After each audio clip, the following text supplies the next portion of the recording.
dampak sosial informatika. Apa sih yang dimaksud dengan dampak sosial informatika? Dampak sosial informatika terdapat dari 3 elemen. Yang pertama yaitu sejarah perkembangan komputer, yang kedua dampak sosial informatika di berbagai aspek kehidupan, yang ketiga mengenai informatika masa depan. Nah, yang kita akan mengacu kepada yang elemen pertama yaitu sejarah perkembangan komputer. Sejarah perkembangan komputer dimulai pada abad ke-19 oleh Charles Babbage, yaitu yang akan dibedakan menjadi 5 generasi. Yang pertama yaitu komputer generasi pertama, dimulai pada tahun 1946, di mana pada komputer generasi pertama menggunakan tabung vakum. Dan tabung vakum ini memang dikenal tidak efisien dalam beberapa aspek kehidupan, di mana pembuatan dari tabung vakum ini membutuhkan daya listrik yang sangat besar dalam pengoperasiannya. Selanjutnya, pada generasi kedua dibuat setelah ditemukannya transistor. Komputer juga dimanfaatkan untuk keperluan bisnis sehingga IBM meluncurkan komputer generasi kedua untuk memenuhi kebutuhan tersebut, yaitu pada IBM 1401. Komputer tersebut dapat diterima secara luas di kalangan industri.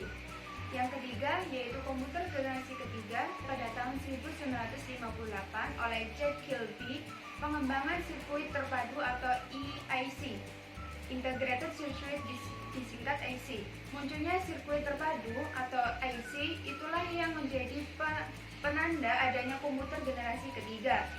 Komputer elektronik ke dalam satu chip tunggal yang disebut semikonduktor. Selanjutnya pada komputer generasi keempat. Komputer generasi keempat atau setelah IC, tujuan pengembangan komputer ini lebih jelas, yaitu mengecilkan ukuran sirkuit dan komponen-komponen elektrik. Large Scale Integrated atau LSI dapat membuat ratusan komputer dalam sebuah chip. Selanjutnya yang kelima yaitu komputer generasi kelima atau yang terakhir. Komputer generasi kelima menyerupai komputer generasi keempat. Kedua generasi tersebut memiliki perangkat komputer sebagai layar seperti CPU, Central Processing Unit, keyboard, dan mouse. Menginjak pada materi dampak sosial informatika di berbagai aspek kehidupan. Yang pertama yaitu pada aspek ekonomi dan aspek hukum produk informatika. Di sini terdapat dampak positif perkembangan informatika di bidang ekonomi. Yang pertama, memudahkan kegiatan promosi dan pemasaran. Bahwa kita ketahui pada saat sekarang sudah banyak usaha-usaha bisnis yang mengembangkan produksinya dengan melakukan pemasaran melalui via sosial media. Yang kedua yaitu mempermudah transaksi. Di sini kita juga lihat pada masa sekarang banyak sekali yang sudah memudahkan transaksi dalam pembayaran baik via makanan maupun barang dengan menggunakan e-banking. Selanjutnya menekan biaya produksi. Yang keempat meningkatkan layanan masyarakat. Yang kelima membuka lapangan kerja, dan yang keenam pertumbuhan ekonomi. Di mana bahwa di dalam perkembangan ekonomi banyak sekali menggunakan teknologi di masa sekarang untuk mempermudah pekerjaan. Dampak negatif perkembangan industri di bidang ekonomi. Yang pertama yaitu adanya cybercrime. Bahwa kita ketahui akhir-akhir lalu terdapat isu atau terdapat kejadian fenomena di mana bank syariah mengalami kebobolan yang disebabkan oleh adanya cybercrime ini. Kemudian persaingan usaha menjadi tidak sehat.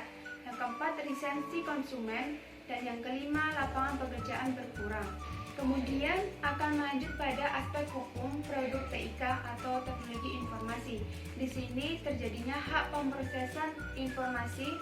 Yang kedua yaitu privasi, yang ketiga data, yang keempat properti atau hak milik atau haki, yang keempat yaitu identifi. Selanjutnya dalam sini terdapat landasan hukum atau Undang-Undang ITE, yaitu pada nomor 11 tahun 2008 tentang ITE yang direvisi melalui Undang-Undang nomor 19 tahun 2016. Undang-Undang ITE merupakan cyber law Indonesia karena muatan dan cakupannya luas serta membahas pengaturan di dunia maya. Nah, di sini ketika kalian menggunakan sosial media yang tidak bijak, maka kalian akan dikenakan Undang-Undang ITE. Hal yang harus dihindari agar kita tidak terjerat pada pelanggaran Undang-Undang ITE.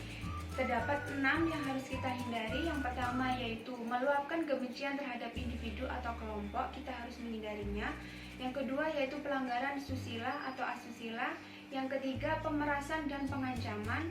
Yang keempat penyebaran berita hoax.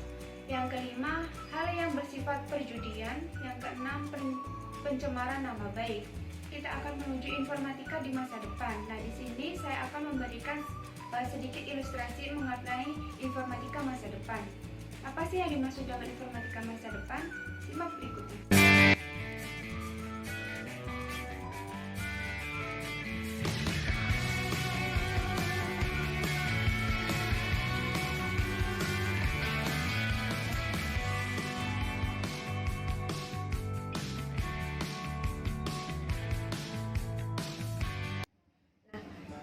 Bahwa kita ketahui informatika masa depan akan mempengaruhi kehidupan kita di masa yang akan datang, di mana banyak sekali bidang-bidang yang akan mengaitkan mengenai teknologi. Itu kita sebagai generasi muda, sebaiknya kita harus meningkatkan mengenai kualitas kita untuk mengetahui teknologi tersebut guna untuk mengikuti perkembangan. Baik, sekian dari penjelasan saya akhiri. Wassalamualaikum warahmatullahi wabarakatuh.